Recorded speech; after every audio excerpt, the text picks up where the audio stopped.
Hello there, I am Mont27p, the animator and director of Speedrun, here with the behind the scenes of my animation. Speedrun has been an animation I've been wanting to tell for a while. Being a fan of speedrunning, combining that with Dream and his manhunts made for an interesting animation. Speedrun was actually an animation that I wanted to make before Redstone Christmas, which was my previous animation I released on the channel. At this point I was still going through school and wanted to be able to work on something shorter and easier to release something before the end of the year. So I ended up pushing back Speedrun since it was a more ambitious project. Come the start of January, I got back to work on it though by doing some final story polish and starting the animation. The first month of production consisted of maps, assets, skins and doing layouts for the entire animation. In layouts, I had simple movements and camera shots to get the basics of timing and duration. In terms of maps, I did sadly end up using a variety of different seeds I randomly generated and selected to find the best sections of worlds I needed. The Nether in particular I was a little more picky on, as I wanted this long shot over the fortress as it's revealed in this open space. I also needed to make sure it had a crimson forest and a warped forest for when Dream was killing Enderman later on. I did end up using a few adjustments before using it, like extending the fortress out to the side and removing some of the ceiling, as it was still obstructing certain shots. But I think it worked out nicely. We even get to see all the biomes minus Soul Valley in this one single shot, which is cool. In terms of skin design for Dream, I found a good base skin online that probably would have worked in a cinematic animation, but I still felt it could have used some tidying, so I ended up getting in doing some of my own shading and touches like gloves and straps in an attempt to stay closer to a lot of the fan art made on Dream, particularly from Sadist's animations. A few different ideas were thrown around as to how I wanted to tell this story. I can leave the original scripts somewhere in the description if people want to read them. Originally though, it wasn't set in the Black Plasma universe. I had it originally start with the world generating in as Mont and Dream were spawned into the world to speedrun. Eventually it got turned into a competition in the BPS world, which also allowed for some nice Patreon appearances. The basic idea of the animation revolves around multiple speedrunners entering a competition to be the first to beat a single Minecraft world. Each speedrunner goes off on their own paths and has their own strategies for completing the game. This ends up resulting in the runners colliding paths more as the speedrunners progress, and it turns more into a manhunt as the final three start to face off. As the Ender Dragon threatens to defeat them all, Mont and Dream both get past their differences and team up, displaying the theme of teamwork which this animation revolves heavily around. Speedrun starts out in the end, which I actually labelled as Scene 0 as this was a late addition to the plot. We are introduced to the character Mont, who is established as a beginning speedrunner, once the camera pans back out into the real world. It's worth mentioning here that I did obviously not follow some pretty key Minecraft features for the sake of making an interesting animation. A dragon never lands on the ground in-game. However, for an animation I felt this was a nicer way to express movement and make it feel more threatening. I did keep some key features the same though, approaching from the opposite side of the player, then descending over the exit portal, which I tried to replicate the animation for. Lord 3009 ended up doing the base of the dragon effects, including the breath material and the particle system. I came in later and added a little more variety to the shapes to make it a little more fierce. One of the Dream manhunts are playing on my laptop here. This was the Three Hunters grand finale, which is a very notable one to me. When Mont tries to leave, we get a shot of the other BPS animators wondering what I'm doing. We get to see Echo Soldier, who's done a lot of reactions to BPS content here as well. But another thing to point out, the computer he is on is displaying the menu that's in Phil's texture pack he made, so nice little reference there as well. Also worth a mention that both Illumina and Koriway make appearances here, who are more acknowledged speedrunners in the community. We now get introduced to the other competitors in this world.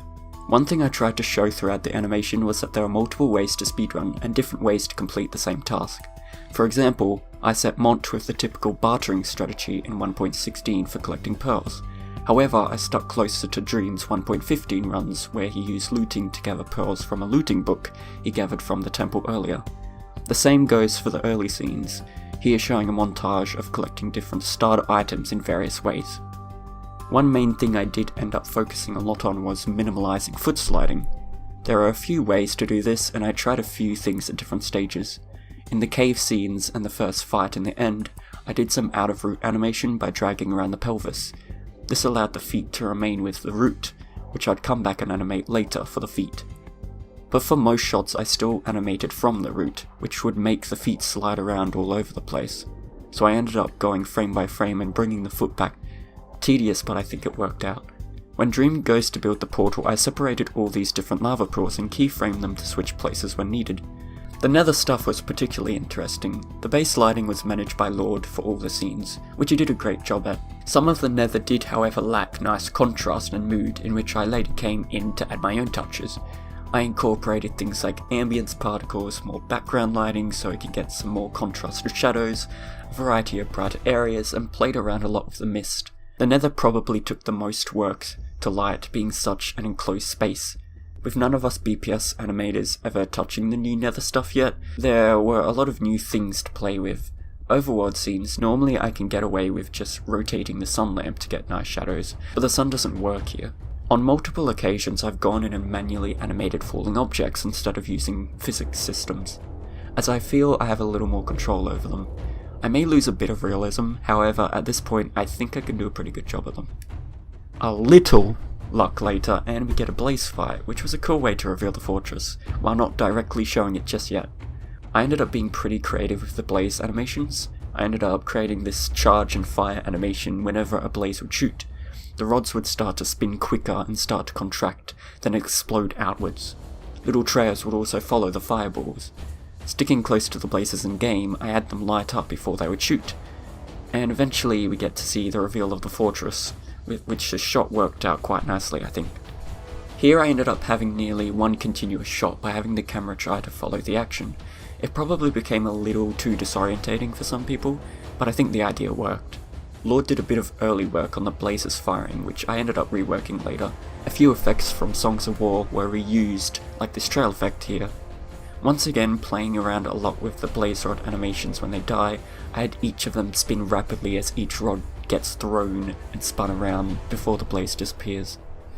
Most of the effects were done by Lord in this particular shot, but this is a cool way I feel to reveal the looting sword, which was possible by the book gained from the temple. 3 pearls drop after the Enderman had died. This again does stick close to Dream's 1.15 runs.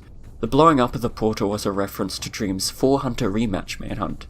I needed to find some way to have the portal get deactivated. I believe that manhunt got released while I was still early in production, and I was able to add that in. Only having a flint, Mont needed to get some iron to be able to craft a flinted steel. You can get iron nuggets from bartering, which is conveniently given first try. Now this is another point where I broke Minecraft logic, as they went through the same portal that they came through, yet arrived at a completely different place.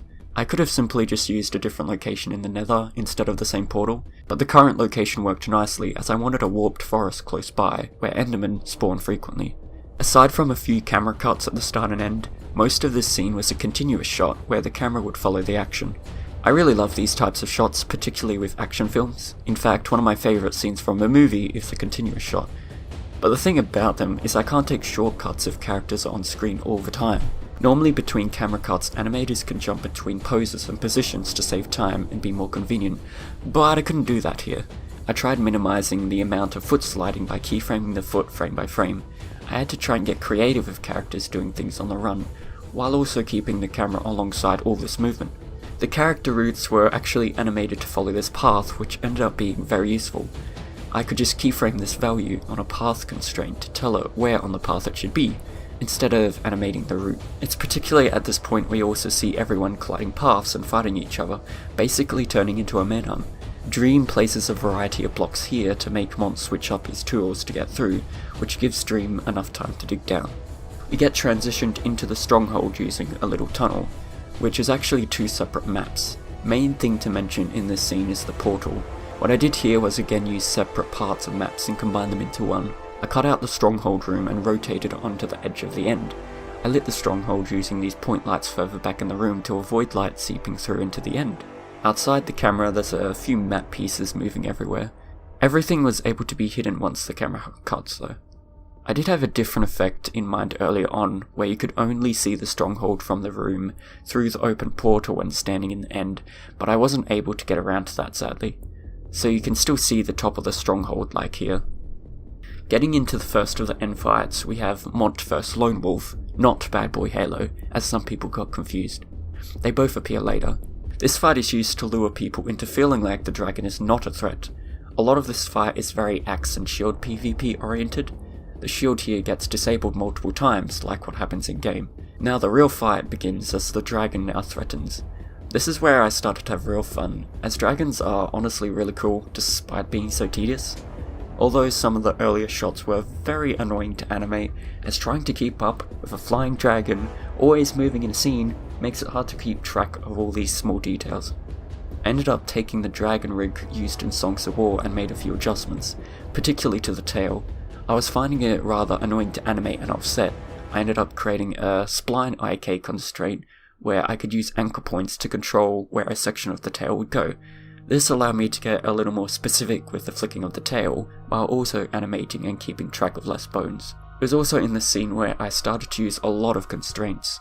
When the dragon goes to pick up Mont, there's these little hidden cubes on Mont's arms, which the feet start to snap to once the dragon grabs hold. This helps stop all the sliding and frame by frame keyframing. There are a lot of these hidden objects which do different things. I had one help control the rotation of an axe, to have it stay rotated with the shield.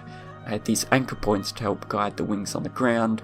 I also took a bit of a different approach to doing IK animation, while still being able to keep the body level and do root animation. Animating such a large creature allowed me to have some very dramatic moments and really try and emphasize impacts. I wanted the dragon to feel menacing and looming over them. This shot here was also a little inspired by a few shots in Godzilla vs Kong, without giving spoilers. Near the end of the fight, as the dragon gets more damage, it starts to get worried, but gives one final charge which results in its downfall. Also I note that arrows don't actually destroy beds. Having someone shoot and someone place a block to shield the explosions seemed like a cooler idea. Teamwork. The speedrun now being complete, we're brought back to the real world. Dream and Mont are both awarded with the trophy and they part their own ways. In an earlier version of the script, I had Dream remove his mask to try and show he was human. That ended up being removed to not come across the wrong way since he doesn't have a face reveal. Technically speaking, a speedrunning competition would not be run like this or have multiple winners, but for the sake of an animation and storytelling, we have both of them winning. The few runners we see weren't the only people to speedrun. Illumina, who was shown as a runner, also played, but it can be inferred he was on a different world or server. Doesn't necessarily mean he lost his run either, just maybe slower.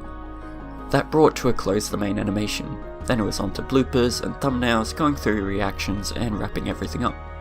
Just as some final notes, speedrun was a great animation to work on. The dragon was probably my favourite part to animate, and I was excited to try a whole heap of new things like larger fights, the new nether, end lighting, and just a project of this scale.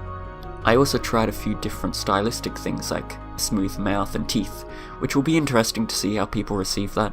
It still had ups and downs like most projects, but I'm happy with the end product, although I'll still be looking to see where I can improve. I'll try and give out certain assets that were used in production, but I won't list anything right now as I'm not entirely sure what I'm able to give, so check the description below for any links if people are interested. I hope everyone enjoyed the animation and are excited for more projects. That concludes everything for now, so I shall depart. Bye everyone.